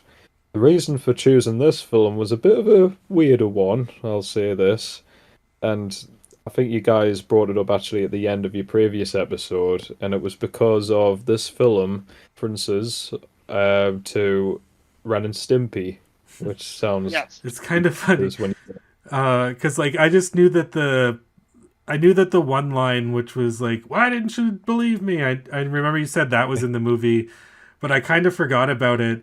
And then before he says Yeah. that line, he says, "I'll teach your grandmother to suck eggs." I'm like, "Oh, that's from this movie too." and not just Honestly, that, but there's actually a few other references I couldn't believe when I was rewatching it myself. There's another scene where Burl Ives says, "If you ain't the mother and father of all liars," and I'm like, "Huh, I like the granddaddy of all liars." Oh yeah. And what I ended up doing was I looked it up, and it seems that the entire, obviously, what we're doing here is we're referencing Happy Happy Joy Joy from Ren and Stimpy. That entire song is just a Burl Ives satirical take. So that really. the voice of Stinky Whistleteats, that's actually a really good impression of Burl Ives' singing voice. So there's even the start where he says this song is about a whale. There's actually a song that Burl Ives done, which is about a whale, and he says that at the start of the song. This song is about a whale. So the entire song of Happy Happy Joy Joy is just basically a parody of Burl Ives. So originally I just thought, oh, it just makes an offshoot mention of I'll teach your grandmother to suck eggs, but in fact it ended up being a case where the entire song is just an entire parody of not only Burl Ives, but does a lot of references to the big country in general. Yeah, at that point in the movie, that's like right near the end in the big climactic shootout right before it, and I was so drawn into the movie that by the time the credits rolled, I was like, wait. Ian told me that there's a reference to Ren and Stimpy in this. I need to go check. And I had to go skim through the movie, and I realized that I was so engrossed in it, I wasn't even thinking about Ren and Stimpy. Like I didn't even think about listening for it or expecting it. It was organic, and I think that's again. Earl Ives deserves the Oscar he won for this movie because God, what an amazing performance during that entire scene. I'm glad you were engrossed. It wasn't the other way around where you were just twiddling your thumbs to three. I was going, come on, say the line already. Well, I forgot about it until I'll teach your grandmother to suck eggs. And I'm like, oh yeah, I'm gonna. And then I kind of realized, like, oh, I'm pretty sure when they were having the gunfight together, and like he warns him beforehand that like I'll shoot whoever does this, and it's like, okay, that's where this is gonna come in. So Yeah, it's yeah. kind of funny, like going Uh, through a bunch of these movies. Like if you're a big cartoon guy, which me and Nathan are, and it's like you Yeah. grew up on like a lot of Looney Tunes and Ren and Stimpy and stuff like that, and like you start to go back to like these old movies and start to recognize where these voices came from or where the facial expressions came from. Like if you look at like a lot of old Michael Douglas movies and stuff like that, you can tell they based like a lot of facial expressions from Ren off of that, or like Peter Lorre, obviously. Yeah. Yeah, there's Yeah. just so many references, and it's great because it makes the performances, I guess, more memorable in their own way. And there's a lot of people. I think the only real actor who likes to go out with this super expressive style of acting nowadays is Nicolas Cage, and Oh, that's why he has kind of like an older style of acting that doesn't really fit in with modern Hollywood as much. But I think that's why there's so many Nicolas Cage fans, and I think that's why there's so many fans of like these older movies where people do have that type of method acting in mind. yeah, for sure. Oh, the one thing, another scene I wanted to bring up with you guys, as I have mentioned before a few times, was I wanted to know your thoughts on that fight with Leech that Gregory Peck's character has. The fist fight? Yeah, the fist fight, yeah. The fact that, again, I kind of think this is differently done to what you would expect in Western movies. If you knew that two big characters were going to have this big bravado fight against each other, you'd expect some, cinematic score to accompany it and some maybe quicker paced shot scenes where, maybe the editing is a bit more frantic. But the fact that the film decided to make it not only prolonged, but the lack of music really for the majority of the scene and the And lack then, of flashy takes as yeah, I well, was I gonna thought, say like what I really noticed about that scene is like you expect it to be like up close and like they're punching each other and like close ups on their face and everything, but it's this wide shot of this field, and they're both like kind of brawling and like it just feels so like there's this whole big kind of there's this big country, but like honestly, but yeah, there's this whole like big world around them, and it's just like this small little petty fight that they're having. Like it really emphasized kind of the pointlessness of it. And I think Jim even at the end says something like, "Oh, do you feel like we accomplished something now?" or something like that. And I really loved the way that Yeah, that was done. Yeah, I was very impressed by that scene. we, we talked about a couple episodes ago on the same episode we talked about Downfall. We talked about Harakiri that had a similar fight in a big field. Mhm. I just think that having a conflict like that in such a big open area really emphasizes the fruitlessness of it in some cases, especially in this movie. It just feels so pointless. Like really emphasizes Jim's point. For context, if anyone who hasn't seen the movie, I hope you've seen the movie. I like to think this show is like a book club for movies. But if you haven't seen the movie, basically Jim goes off and visits Gene's character and purchases the big money for Pat as a wedding present, as this really great show of how well he can handle himself, even in this place he's never been before, this big country. And he comes back and meets Steve, who's been out looking for him because they've been worried sick. And Steve insists that he was lost and didn't know what he was doing, and challenges him to a fight. And Jim says, "No, there's no point. I'm not playing your games like this. Absolutely not." Which starts off a big fight with Pat about how he let him call him a coward and he never defended himself, not even for her. Which, as a side note, I think Pat is a really funny character. Uh, really I really emphasizes love this the way like they went with that story because like you think it's like in most westerns or something it'd be like, oh, I'm gonna prove myself as the machismo like brave guy, but he's just like, I think this isn't gonna work out. I don't think you want the same thing yeah. that I do. Like I really thought that was hilarious where they brought that storyline. Yeah, no, and honestly, good for him. I don't think they're made for each other, honestly. Yeah.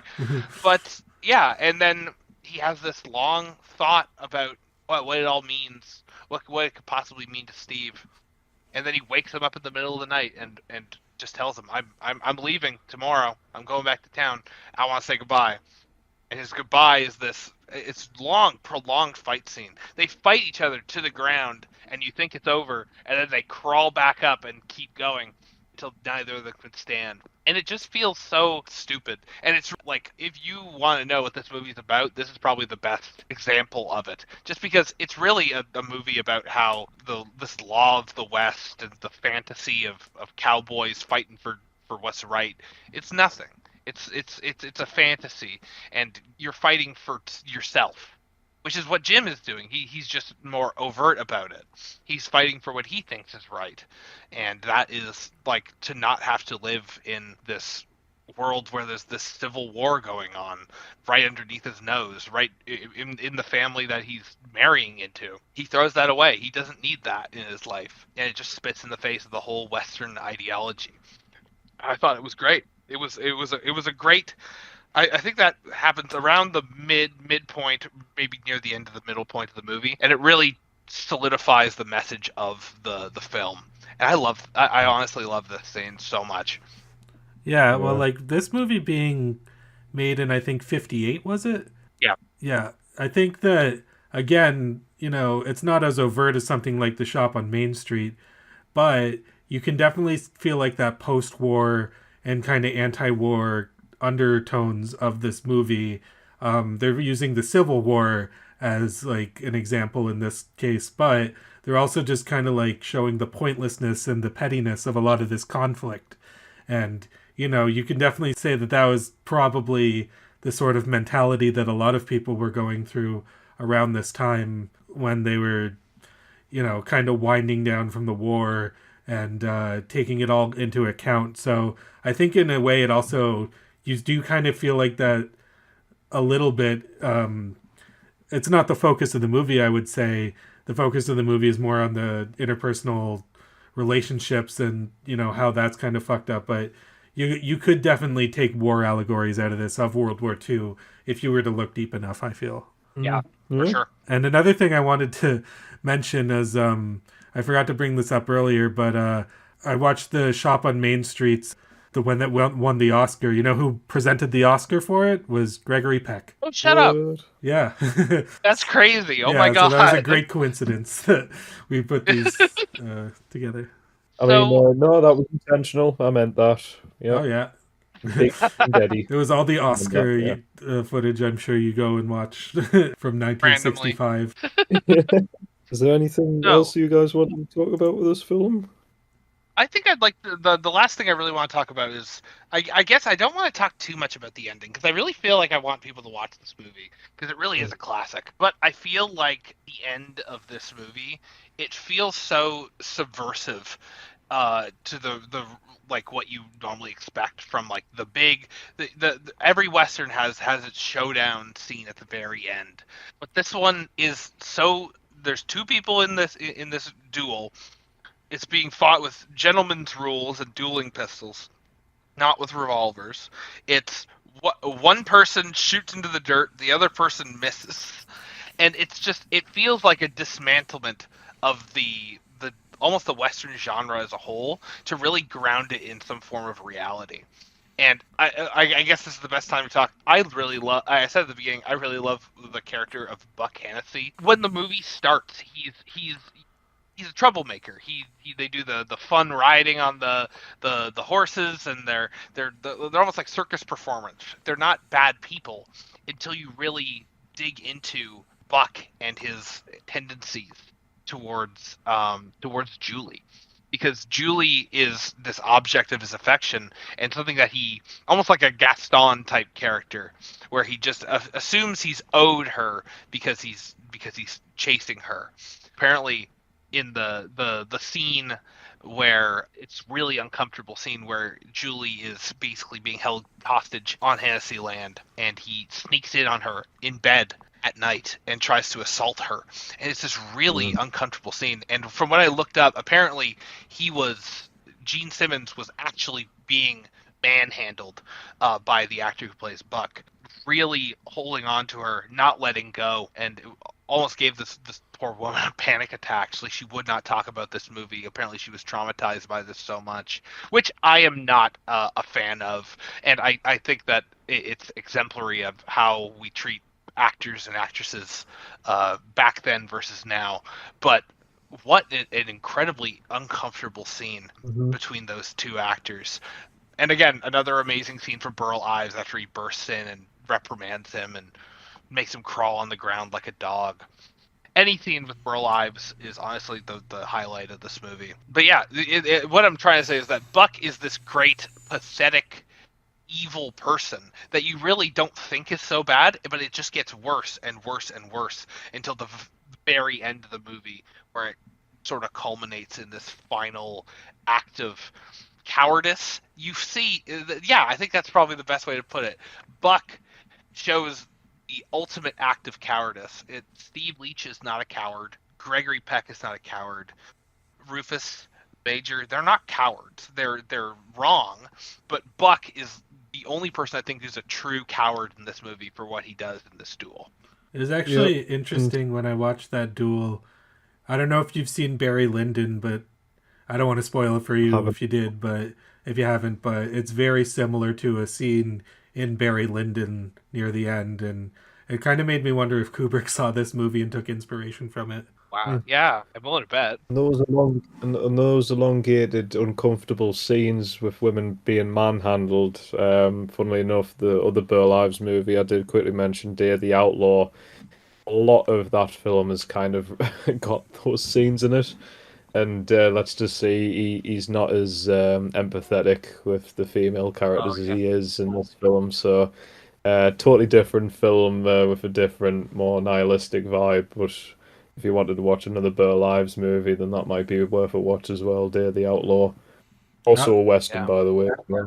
I was also wondering, like, if, like, at the end when they're in the canyon and then they have like the people hiding in the hills, that really reminded me of Raiders of the Lost Ark, and it was kind of made me wonder if, like, because I know a lot of George Lucas's movies, both Star Wars and the Indiana Jones series, like, they're very based off of like old westerns and stuff like that. So it kind of made me wonder if he took that shot specifically and referenced it in Raiders of the Lost Ark, because it seemed very similar to where Indiana Jones was like holding them at gunpoint on the hill.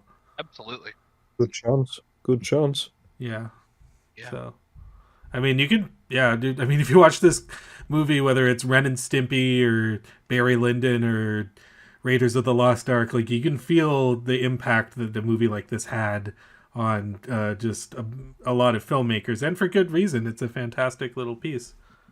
Well, it's 2 hours and 45 minutes, but like, yeah, it's a fantastic piece.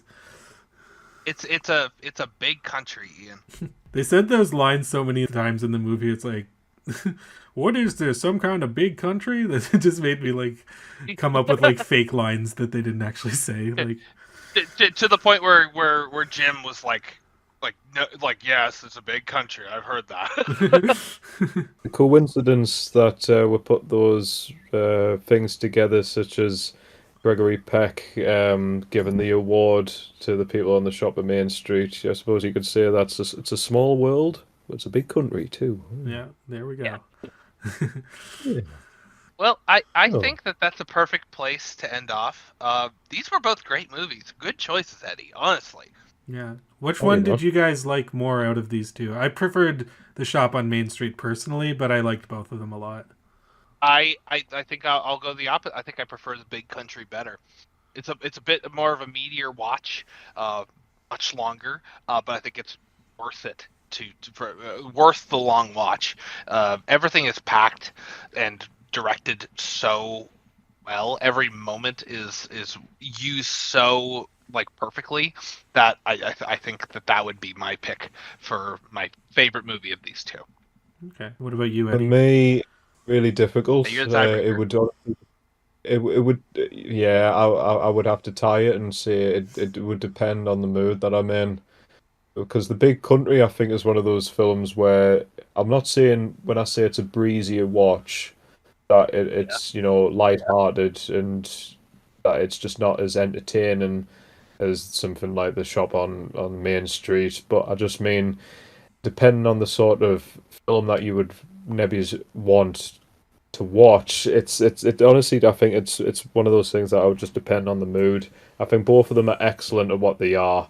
And they both achieve exactly what they should have achieved, which is, I think, the big Western achieves on not being a landmark in Western movies and really feeling like an epic, but also manages to do a lot of things in terms of its plot and the ways that the characters are to make it a lot more different to your typical Western, so it stands out in a very good way. I think the Shop on Main Street stands out really well because it has that amazing ability of not only being very poignant and very effective as a war movie, but also the fact that it balances that comedy as well as having it being mostly dialogue heavy instead of being driven through action-packed sequences. That makes it a lot more disturbing when certain horrible war-related events happen. So in general, like I say, I think they're both excellent for what they are, but it honestly for me would just depend on what sort of mood I'm in really. So I'm gonna have to balance it out and say that I don't prefer either. I enjoy both of them as much as each other. Okay, that's a Okay. absolutely acceptable choice too. I mean, I don't like it's a very small kind of gap between the two, and with the Big Country, I feel is more of a genre movie in the sense that like it's playing into a lot of Western things. The Shop on Main Street, I feel, is more of like, it's not really what you would consider a typical war movie.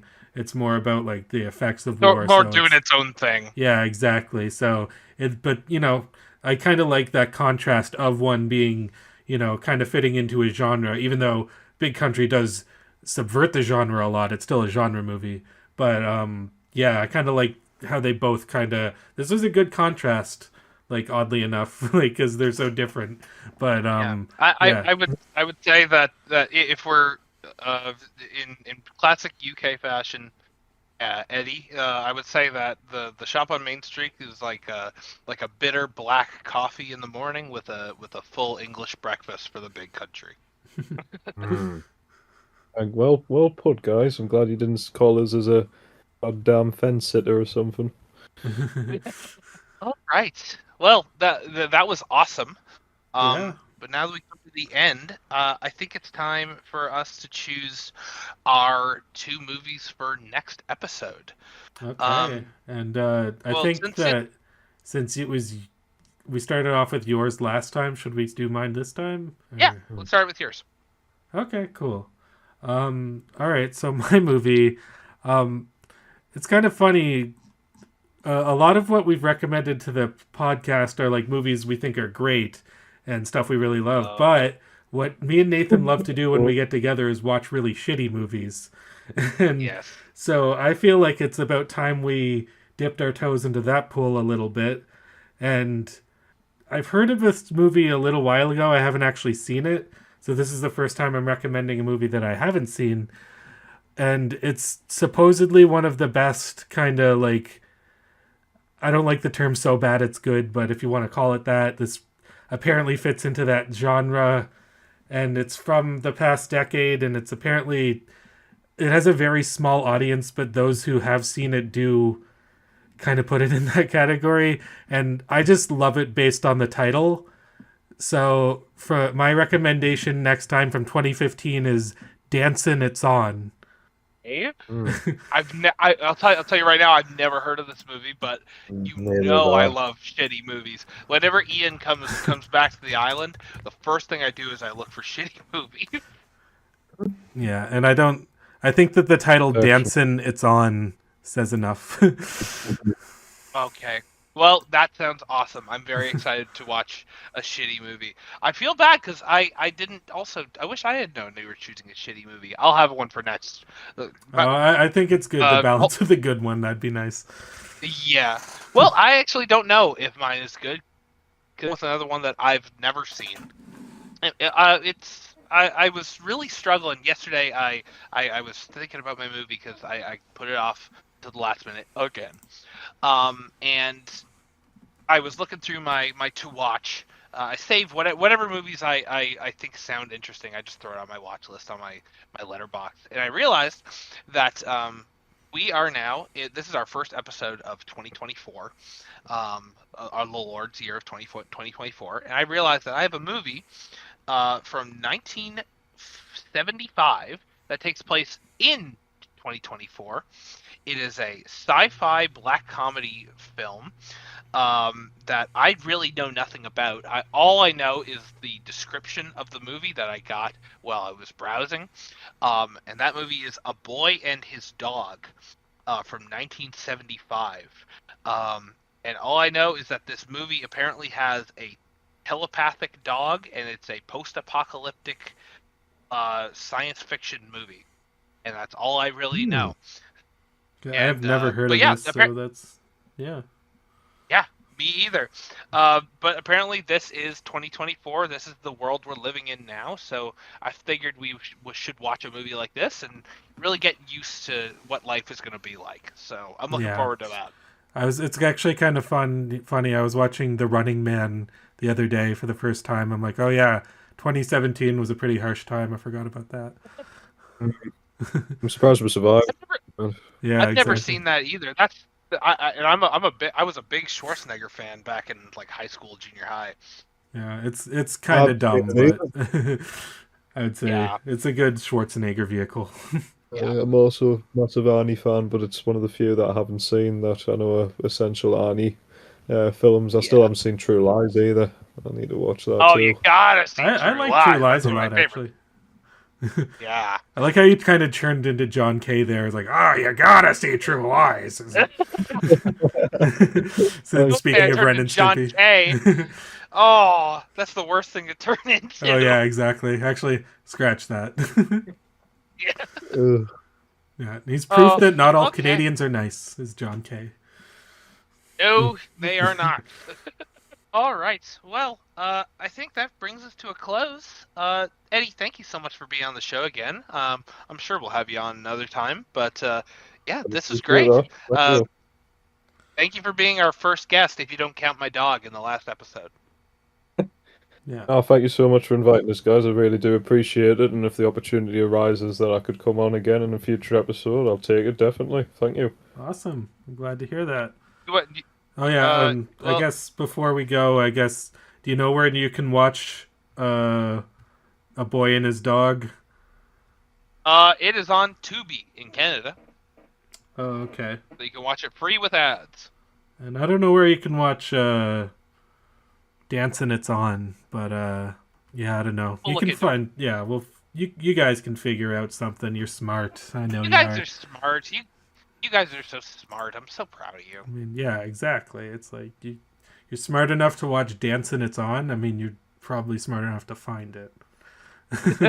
So, yeah, and before we go, if you want to donate to our channel, there's links that are in places, probably in the description of the video. If you're watching this on YouTube, you can donate to Patreon or PayPal. And now we have channel memberships, which I just added the other day. So you can do that. You can send us money on Super Chat. If you don't want to support us financially, which, why would you? Man, I really know how to sell myself. You can just subscribe and like the video, and you can follow us for other content, and comment and share, and I don't know, do what else you do with videos. You don't need to contribute financially. The economy's in shambles. I know it. Just subscribe. Yeah. Exactly. Yeah, and then but if you could, if you got the money, do it. Like, come on, what else are you gonna do with it? Yeah, exactly. You could send it to freaking nerds on the internet that are talking about movies. That sounds like a good choice. Like you have good financial advisors if you do that. I mean, that's what we're here for. Yeah, financial advice. Now I really do feel like Tim Heidecker in fucking On Cinema. Anyway, if you're watching this on YouTube, you can watch us on Spotify.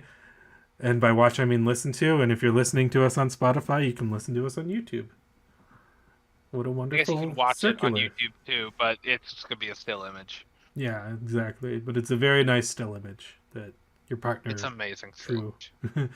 Yes. I should say my beautiful partner Avery drew our art for the podcast. I don't think I've ever brought that up, but thank you, Avery, if you're listening. Thank you. Have we plugged Matt before either? We haven't plugged, but my brother made the amazing opening and outro song.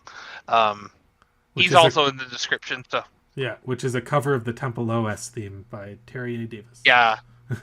Yes, it slaps, and Matt does a lot of other great music too. So please, if you like us, please support him. He's he's a great guy, and he really helped us out there. So Yeah. thanks, Matt. Go to his channel, Little Step It Up. You're probably going to remove that. No. You're going to make me remove that. Okay. Okay. All right. Well, thank you so much for listening. This has been the Unrealistic... You do it. I messed up. Okay. This has been the Unrealistic Elephant Podcast, and we'll see you next time. See you around.